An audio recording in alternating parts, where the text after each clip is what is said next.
自从1978年 Toyota 针对了美国市场推出了第一辆 Celica， 再到了第3代 Supra 的正式成立，又到了第4代的 A80，Supra 呢总是让人印象深刻。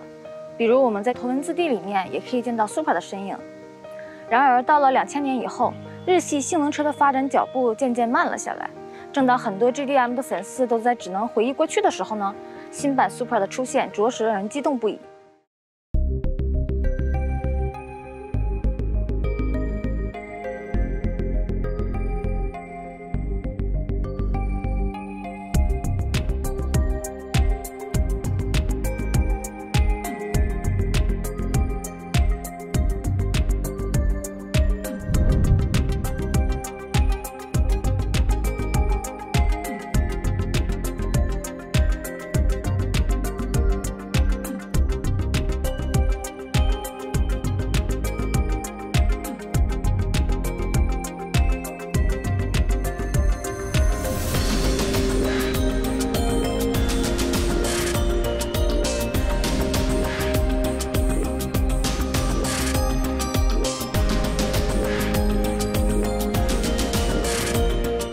这款 Supra GTS 呢，它是丰田和宝马联合开发的，所以说不管是变速箱、引擎还是底盘，都直接从宝马拿过来的。唯一和 Z4 不同的呢，它是一个硬顶的设计，但是 Z4 是一个敞篷。这款车呢，可以说是结合了丰田的性价比和宝马的操控于一身，整个车的质感呢和欧系车也非常的接近。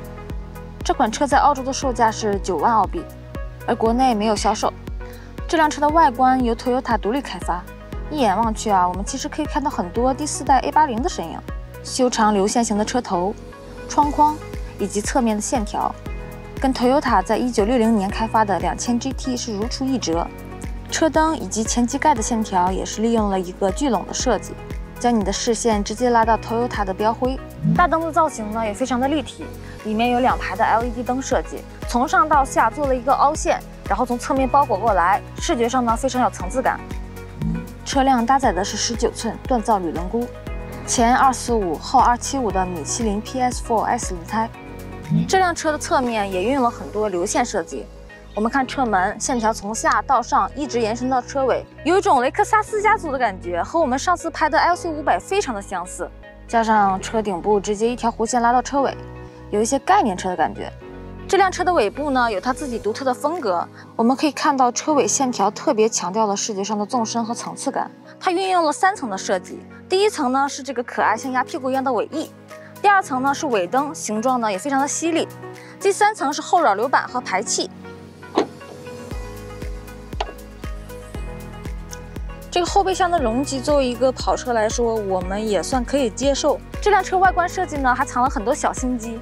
它外观上面非常的霸气，但是我们可以发现，前机盖有假的出气口，前脸是假的进气口，车轮前面的进气口呢也是假的。然而我们上次拍过的 LC500它是真的进气口。空气从导流口进入，又从后胎排出，让整辆车在高速行驶时就有更强大的下压力。但是相对于这个价格啊 ，Toyota 这个价格来说，性价比已经很高了。这个车坐进来，你会感觉它对人来说空间还是蛮大的，还算宽敞。但是作为一个跑车来讲呢，你就不要对它的储物空间有任何奢望了。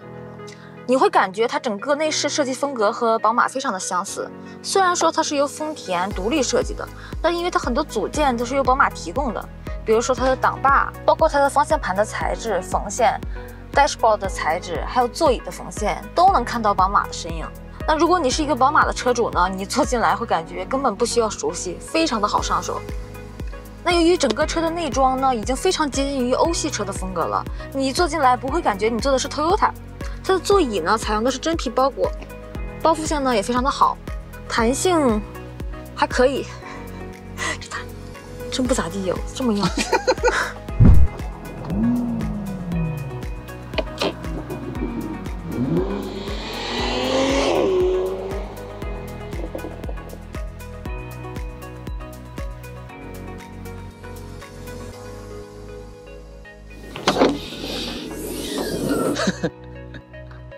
我们打开机盖就可以看见这台 Supra 和 BMW 有着不菲的血缘关系。这辆 Supra 搭载的是与 Z4 相同的 BMW 的最新的 B58 引擎，直列6缸涡轮 3.0T 的汽油发动机，最大马力有340匹。从引擎内部配置到车身的结构，同 Z4 的 M40i 是一模一样的，就连车身码都是 BMW 打上去的，它只是重新做了一个 Toyota 的引擎盖。它的峰值扭矩呢有494牛米，并且搭配了财富的8速自动变速箱以及后轮驱动，0到100的加速只要4.3秒。相比 Z4 呢稍有提升，最高时速可以达到250千米每小时。那我们把它这个车开到山上来以后呢，我们先用 Normal 模式体验一下，就是它整个车是非常稳的。但它座椅吧，坐起来它这个角度的设计有点像我们上回坐的那个雷克萨斯。对，我特别想说，就是这个座椅啊，其实不仅融合了丰田和那个宝马的感觉，其实它更加融合的是雷克萨斯和宝马的感觉。这座椅后面的造型特别像雷克萨斯，然后摸起来的感觉也有点雷克萨斯那种感觉，还有配色呀，配色也像雷克萨斯。功能区域的那个按键简直和宝马就是完全一模一样的。Supra 整个车身是非常低的，可是问题在于这个座椅啊给我的坐姿是非常高的，我调到最低了，我还是觉得我的头已经打到车顶上面了。它是这个车顶低，它不是你的座椅高，它这个整个底盘已经很低了。就我相信，如果新的 Supra 的车主他改这个车，他会把这个座椅摘掉，然后换一个更低的桶式座椅。这个车的悬架呢还是非常有支撑性的，而且它的弹跳非常不明显，因为它是有宝马给它做这个技术支持的话，它这个悬架的支撑性、侧倾表现非常好，弹跳的过滤也非常好，但是它依然保持了一个运动车型所需要的一个路感的一个反应的程度，它的这个平衡上把持的非常好。我们既能够感受到这个路它不平的地方，但是呢又不会因为很多细小的死者弹跳感受到不舒服。这个直列6缸 3.0T 有340匹马力，我们在山路上感觉这个马力是非常游刃有余，那么在市区里面肯定就更不用说了。插个扶手，插个扶手真的插个扶手，就是下坡的时候我整个人往前倒。这个车的 Normal 模式啊并没有感觉很 Normal， 它还是很运动，只是 Normal 模式一下它的这个噪声没有那么大，然后它方向盘会轻一点。但是我必须讲一点，这个车的方向盘是真的非常重，它的 Normal 模式下的方向盘也是比其他车的运动模式的方向盘也要重很多。这台 Supra 呢车身比重是前后都是1:1，车头比较长，然后驾驶座还有你的尾箱就挤在后面的一半，操控起来就会感觉头特别长，你转弯的时候要特别注意，和普通的车转弯时候感觉不太一样，可能要提前打转弯。这座椅啊你不开觉得挺舒服的，你开起来觉得好像这个座椅的这个坐姿和这个车好像有点不太匹配。方向盘呢是握起来非常有雷克萨斯的感觉，中间是个丰田的标，但按钮呢又是宝马的那一套。门呢这个拉手哇特别宝马，简直和宝马如出一辙。最新的宝马 G 系列的车门都是这种拉手，包括锁窗子都是宝马那一套。音响呢是 JBL 的，现在 JBL 主要是和丰田在做合作。看看中央控制台，它用了一个碳纤维的覆盖，然后这套东西控制按钮、挡把、手刹哇太宝马了，对吧？然后这个配色呢有点雷克萨斯。那看到中央杯架呢，这个是不能打开的，它就是2个杯架，可以放点钥匙或者放手机，或者是放2个杯子在这里。往后呢还有一个小的储物空间，放点钥匙啊，放个笔啊还是可以的。顶棚呢是织物覆盖的，然后没有天窗，主要是为了减重。这个车拿天窗来并不符合它追求性能的那个目的。这个灯，这个灯简直超级宝马，这个灯就是从宝马上拆下来的。挡把的前面呢是有无线充电，把手机放进去，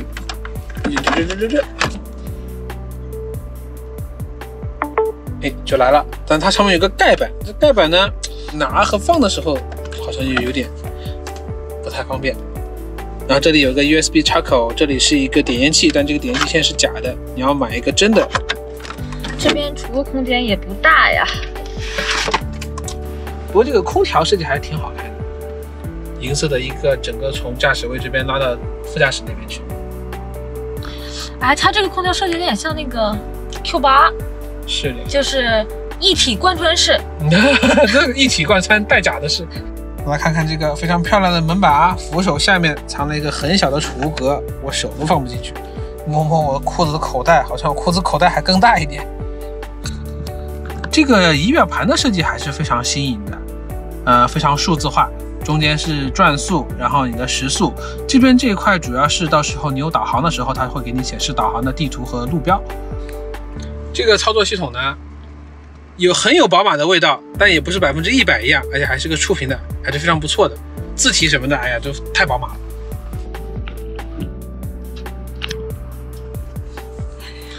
就这镜子啊，就放个我眼睛进去，就是没东西了。就我看过我眼睛，我看不到我额头，也看不到鼻子。前排座椅和后备箱是没有隔断的，你可以直接伸手去拿你想要的东西，买个衣服啊什么的，非常方便。往后看，发现后方视野特别好，是不是有种法拉利的感觉？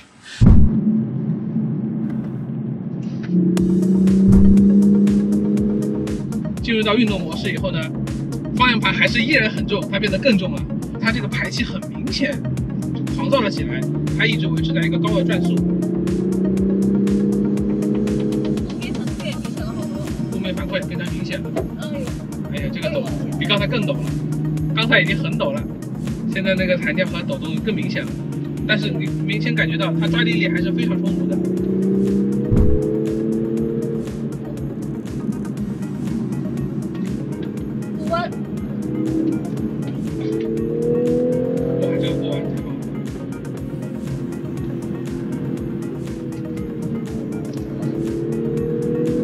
缺个扶手，真的，哎呦，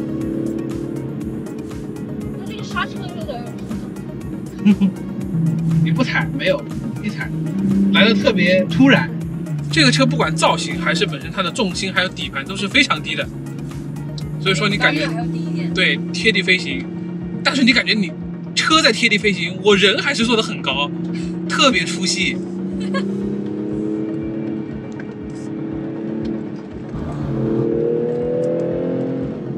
这个后轮呢，它控制的特别有特点，就是我在高速转弯的时候，后轮它虽然有一点点滑出去，但它抓回来特别及时，感觉它高速的时候，这个后轮的控制还是非常优秀的。但是反而在你起步的时候，如果打了方向，后轮反而会滑得更明显一点。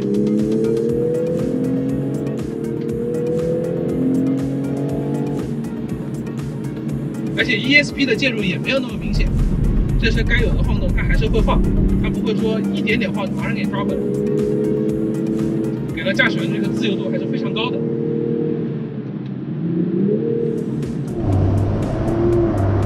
声浪真的是好大声啊！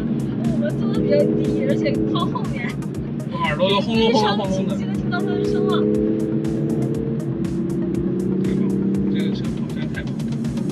你非得说它是个德系车吗？我不觉得，它还是非常有以前 JDM 的那个味道的。它只是需要稍作修改，改座椅。这个方向盘一点都不宝马。这个车在 ESP 开启的情况下，这个滑的还挺明显的。那我都不知道，如果它在关的情况下，我这个跑这个山还能不能愉快的跑下去？跑赛道你都自己了。这个车真的是可玩性非常高，非常的令人愉悦。你想让它刺激的时候也非常刺激。它那个轮子啊，真的是狠狠的抓这个地面。它可能会有点点滑，但是它一定不会飘起来。其实我们在山路里开，我的驾驶感觉有点像在坐船。但这车啊有点缺点，一个是座椅有点高，然后呢这个视野呢有点窄，就我现在这个视野啊一半都黑色这个车顶。像我坐在靠后一点，视野里面大半全都是车顶，它整个前车窗的视野不是特别好。但是这就是 Supra 的味道。它不至于弹跳，但颠簸就是对，它还是做了个平衡在里面。它既要过滤一些细小的，但是它又不能过滤太多。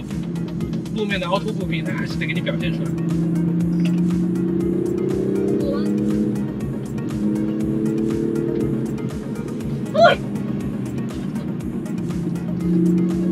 我就比较着急。不知道为什么我一坐进 Supra 里面，我整个人特别紧绷，因为它这边没有扶手，我要狠狠地抓着车门热把手。有这个下坡，耳朵特别明显的感觉。耳朵实验啊，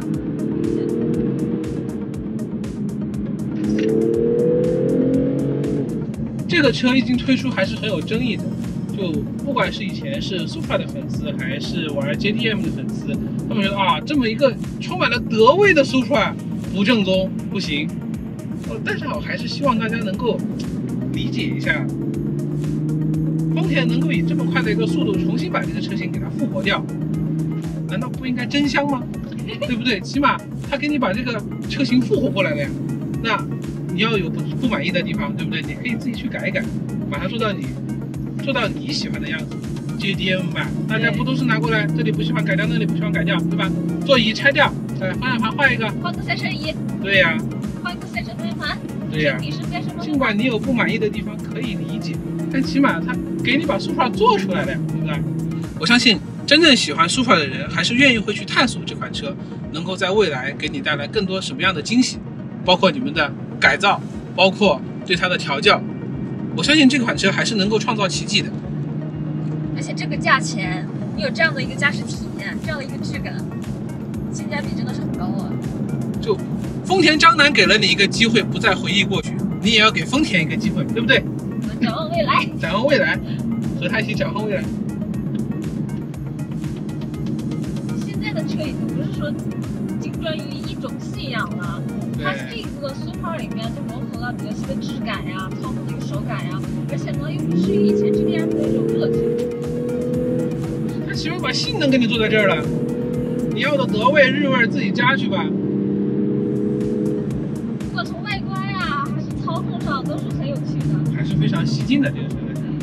同时呢，给你加了一些 LCV 的感觉。对，真的有点雷克萨斯的感觉，这个车。就很多人只讨论这个车在丰田和宝马之间做对比，但是实际上还是融入了一些雷克萨斯的元素在里面。对，就是尤其我们刚拍完这个 LC500，然后再坐回到这个 Supra 里面，感觉好像呀，不管是配色还是座椅的这个形状的设计，对，体感上呢都是一样的。最像的两个地方就是座椅和它后面那个后轮拱的那个地方。对，尤其是它座椅，它用了一个金属和一个暗红色的配色。这辆 Supra 开起来的感觉就是，它既结合了日本车那种驾驶的乐趣，也同时拥有德系车的豪华的质感。很多人还是很担心这辆进化以后的 Supra 能不能够带给我们昔日的那种快乐。我相信它是可以的，它还是能够继续给我们带来那种纯粹的驾驶乐趣，迅捷灵敏的操控，时不时还给我们一点刺激的感觉，可以说是不负众望。风雨兼程双10载，不亦不负少壮年。而你仍然是那个 Supra。